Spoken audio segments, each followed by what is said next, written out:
जय सिया राम। तो कल तक हमने अपनी प्यारी कथा रसी श्री सीताराम जी को श्रवण कराया कि बरदाकांत जी अपने गुरुदेव के देह त्याग से परलोक गमन से बहुत व्यथित थे, बड़े परेशान थे क्योंकि उनका तो सर्वस्व जीवन ही उनके गुरुदेव थे, श्री विजय कृष्ण गोस्वामी जी ही थे। लेकिन अब क्या करें, जब गुरुदेव चले गए उनका तो जीवन ही, उनका संसार ही मानो खत्म हो गया हो। देखें, गुरुदेव बेशक प्रत्यक्ष स्वरूप में उनके पास नहीं थे, लेकिन हृदय के पास तो सदैव थे। इसका प्रमाण तक गुरुदेव ने कई बार दिया, कई बार अनुभूति करवाई उन्हें कि वे उनसे दूर नहीं। एक समय के बाद जब वे गया में रह रहे थे तो चूहों का बहुत उपद्रव होने लगा उनके घर पे। तो इसी कारण चूहों से बचने के लिए अब वो अपने खिड़की दरवाजे हमेशा बंद रखने लगे। तो जहाँ उनका पूजा का घर था, वहाँ उस मंदिर में गुरुदेव का भी चित्रपट था, जिसकी बद्रकांत जी और उनकी पत्नी डेली पूजा किया करती थी।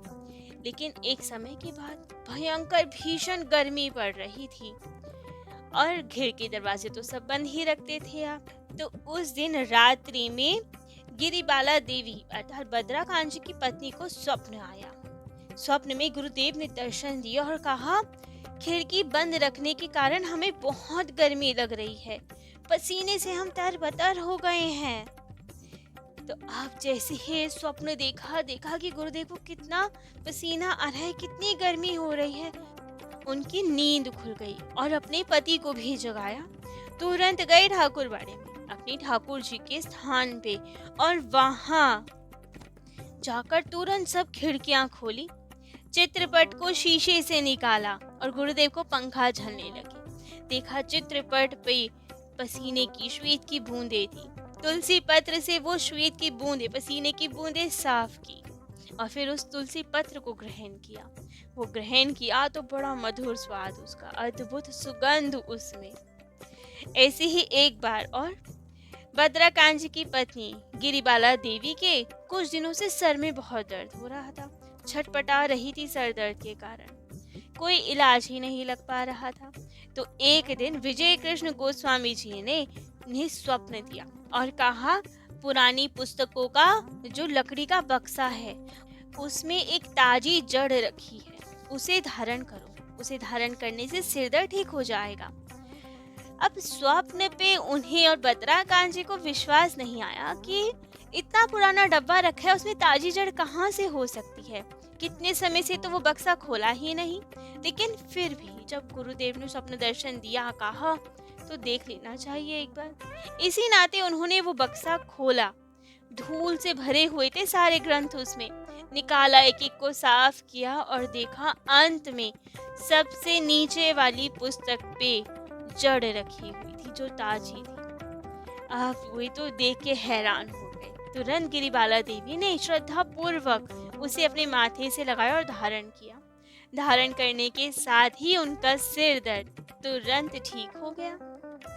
एक दिन रात 11 बजे बद्रकांत जी का 6 वर्ष का बालक बसुदाकांत उसे कॉल रहा था, जिसके कारण उसे बहुत पीड़ा हो रही थी, मरणासन हो गया था वो। सब लोग बहुत चिंतित थे, उसकी चिकित्सा में व्यस्त थे। लेकिन उसी समय सबने देखा कि बालक कुछ स्वस्थ होने लगा है और जैसे ही वो स्वस्थ होने लगा उसे नींद आने लगी। तभी सबने देखा कि ढाका से कुछ दूर आकाश गंगा पहाड़ पर भजन साधन में बद्रकांत जी के छोटे भाई कुलदा ब्रह्मचारी वो भागे भागे आ रहे हैं। तुरंत जब वे घर में आए, आते ही उन्होंने पूछा, बसुदाकांत कैसा है, अब वो स्वस्थ तो है? तब तो उन्होंने कहा, हाँ अब तो वो ठीक है कुछ। और ये सुनते ही उन्होंने चैन की सांस ली। लेकिन तभी भाभी ने पूछा उनकी, कहा कि आपको किसने खबर दी, आपको कैसे पता चला कि बसुदाकांत की तबीयत बहुत खराब है? तब तो कुलदा ब्रह्मचारी ने कहा, खबर, मैं तो इसके लिए जाने कब से युद्ध लड़ रहा हूँ। रात में जब मैं आसन पे बैठा तो मैंने देखा कि एक आदमी जबरदस्ती बसुदाकांत को ले जा रहा था। मैंने उसका रास्ता रोक के खड़ा हो गया। उसने धक्का देके मुझे हटाना चाहा, लेकिन मैं हटा नहीं। तब गुस्से में आकर उसने मुझ पर आक्रमण किया, मुझ पे टूट पड़ा। बहुत देर तक उसके साथ कुश्ती लड़ी, उठापटक हुई। ये देखो मेरा पूरा शरीर छिल गया है, लेकिन कैसे भी वो वसुधा को छोड़ने को तैयार ही नहीं था, और मैं भी नहीं छुड़वा पा रहा था वसुधा कांत को। अब तब हार कर मैंने गुरुदेव का ध्यान किया, और गुरुदेव का स्मरण करते ही सब कुछ शांत हो गया। ना वो व्यक्ति रहा, ना वसुधा रहा वहां पे। लेकिन मैं डर गया कि कहीं वो व्यक्ति वसुधा को ले तो नहीं गया, अनिष्ट तो नहीं हो गया वसुधा कांत का। इसलिए भागा भागा मैं यहाँ आ गया। लेकिन यहाँ आके पता चला कि गुरुदेव ने तो वसुधा कांत की रक्षा कर दी, उस भयंकर आदमी को मारकर भगा दिया। अब मैं निश्चिंत हूँ। तो ऐसे गुरुदेव ने इनके बालक की भी सहायता की और हमेशा इनके साथ रहे।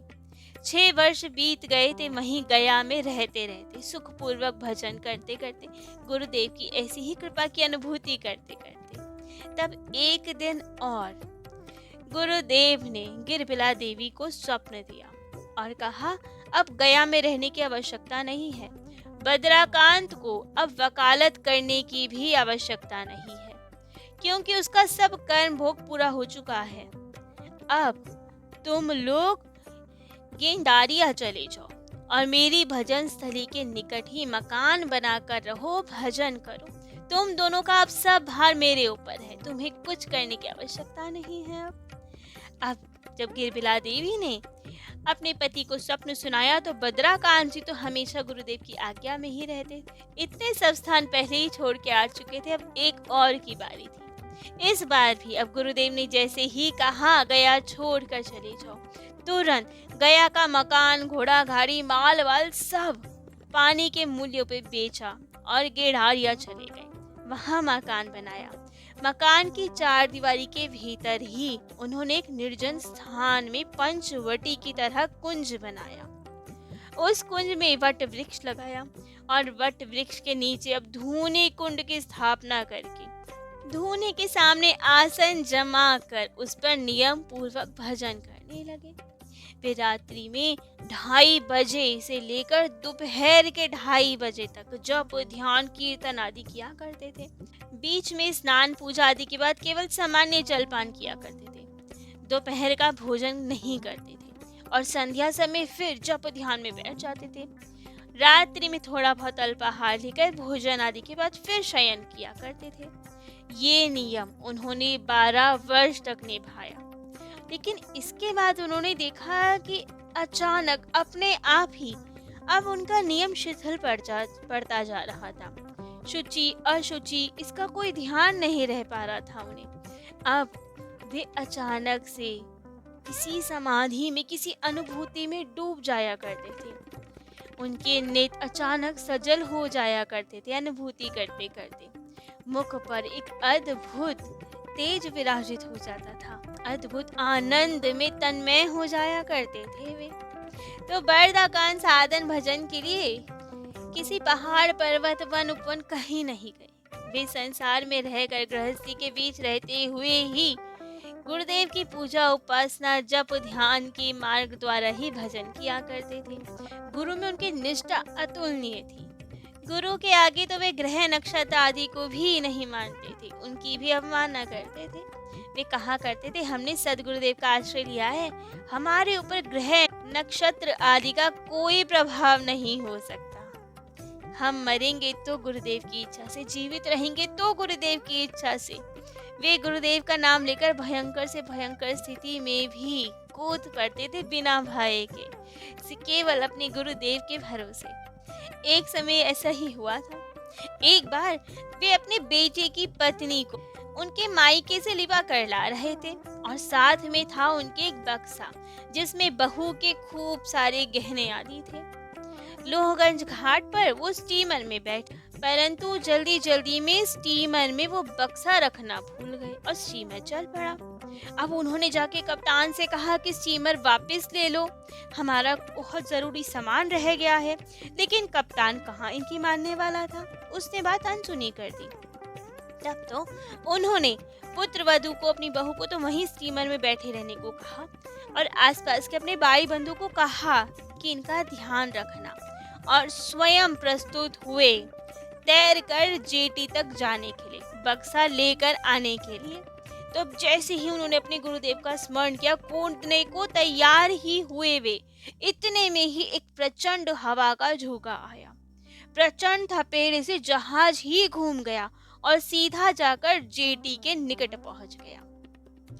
अब जब वहां तक पहुंच ही गया तो उन्होंने अब लंगर डाला और नाव के सहारे जेटी पर चले गए। वहां से बक्सा लेकर आ गए और स्टीमर में बैठ गए। अब जैसे ही सब यात्री ने ये कमाल देखा, ये चमत्कार देखा, सब लोग हरि बोल कहने लगे। सब यात्रीगण अब तो बद्रकांत जी को कोई महापुरुष मानने लगे। उनकी शक्ति अब सिद्ध होती जा रही थी। सब जानने लगे कि ठाकुर जी की तो कुछ विशेष कृपा है इन पे, और वे कहें कि हम पे तो केवल हमारे गुरुदेव की कृपा है, हम में कोई ऐसी शक्ति नहीं, हम महापुरुष नहीं, केवल गुरु प्रभाव से ये सब हो पाया। धीरे धीरे बद्रकांत जी की सिद्ध अवस्था होती जा रही थी।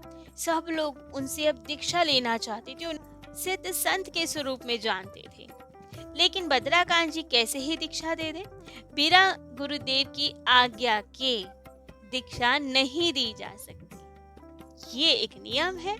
जब तक गुरुदेव किसी को आज्ञा नहीं दे कि आप आगे दीक्षा दे सकते हैं, तो दीक्षा नहीं दे सकते वे। तो बद्रकांत जी ने भी यही कहा कि हमें हमारे गुरुदेव की आज्ञा नहीं तो हम कैसे दीक्षा दे दें। वे सबको मना कर दिया करते थे दीक्षा देने के लिए। लेकिन इन्हीं सब के बीच योग जीवन गोस्वामी जी के एक शिष्य थे, गोश बिहारी सिंह जी। उनकी कन्या थी सिद्धेश्वरी देवी, जिनके पति की मृत्यु हो गई थी। अब वो कन्या विधवा थी, लेकिन भजन में उसकी बहुत रुचि थी। वे बद्रकांत जी से बहुत प्रभावित थी और इन्हीं से दीक्षा लेना चाहती थी। अपना पूरा जीवन इनके निर्देश अनुसार भजन करके सार्थक करना चाहती थी, जीवन व्यतीत करना चाहती थी। तो अब उन्होंने अपने पिता से कहा। अब उनके पिता गोश बिहारी जी आए बद्रकांत जी के पास, प्रस्ताव दिया कि हमारी पुत्री आपसे दीक्षा लेना चाहती है, वे आपको गुरुदेव मान चुकी है, कृपा करके उन्हें दीक्षा दीजिए। लेकिन बद्रकांत जी ने यही कह के मना कर दिया कि हमें हमारी गुरुदेव की आज्ञा नहीं है, हम नहीं दे सकते किसी को दीक्षा। तब तो सिद्धेश्वरी देवी को जब ये सब पता चला, उन्होंने अन्न जल का त्याग कर दिया और कहा कि अब यदि हमें वे दीक्षा नहीं दे सकते तो ऐसे ही हम अपने प्राण का विसर्जन करेंगे। निश्चय करके बैठ गई। 3 दिन तक बिना अन्न जल ग्रहण किए ऐसे ही रहे वे। बद्रकांत जी से दीक्षा लेने को आतुर थे वे। तब तो विजय कृष्ण गोस्वामी जी ने स्वप्न में बद्रकांत जी को दर्शन दिए।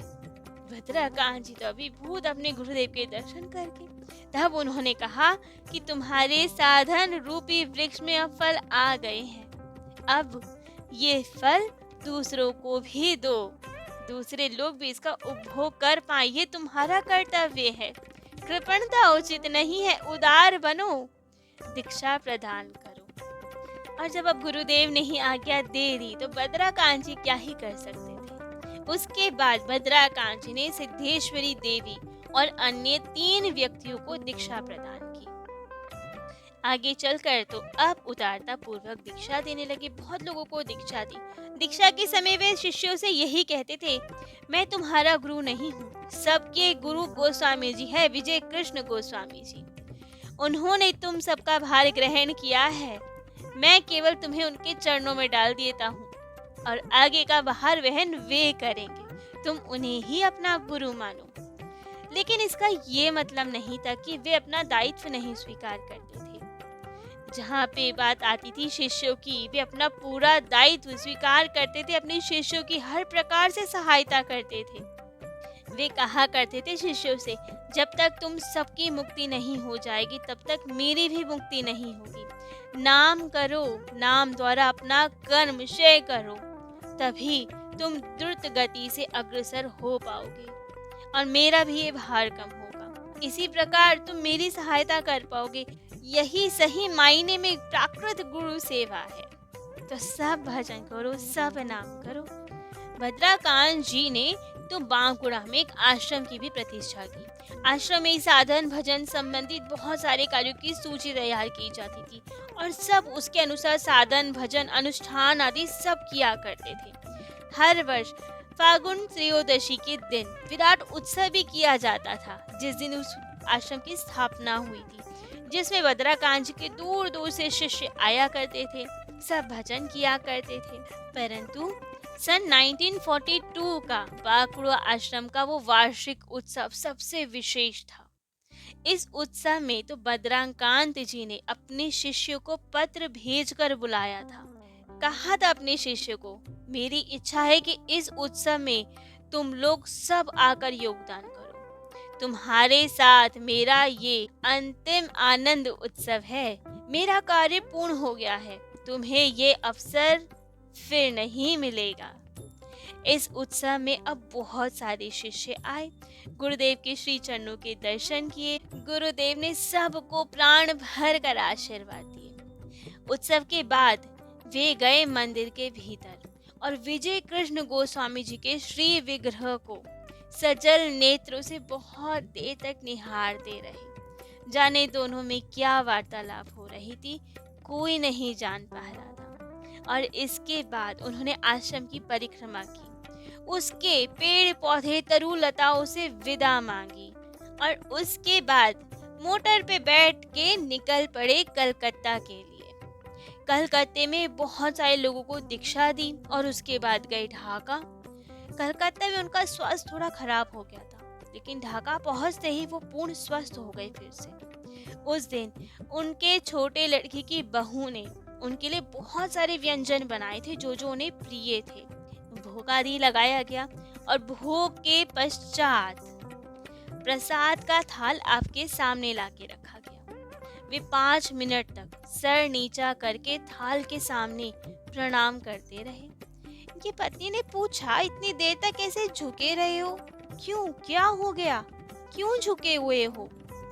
तब तो आपने उत्तर दिया, अरे देखा नहीं, वे आए थे, हमारे गुरुदेव विजय कृष्ण गोस्वामी जी आए थे।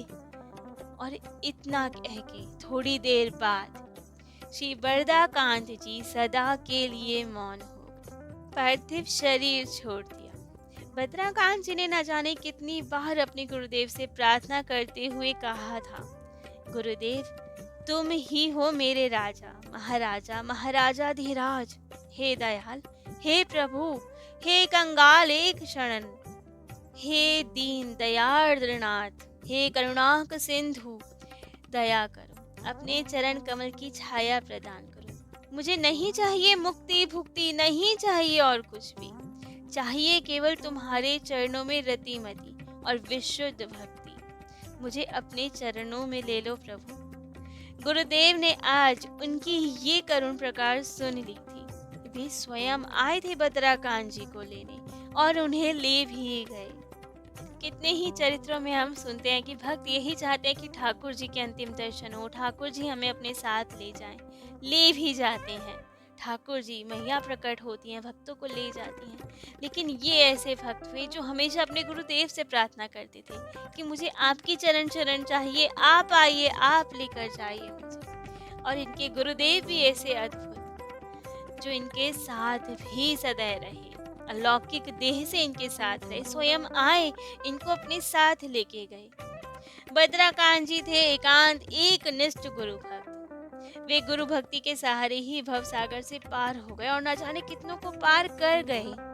जगत के जीवों को बता गए कि चरम लक्ष्य की प्राप्ति केवल एक निष्ठा से ही हो सकती है।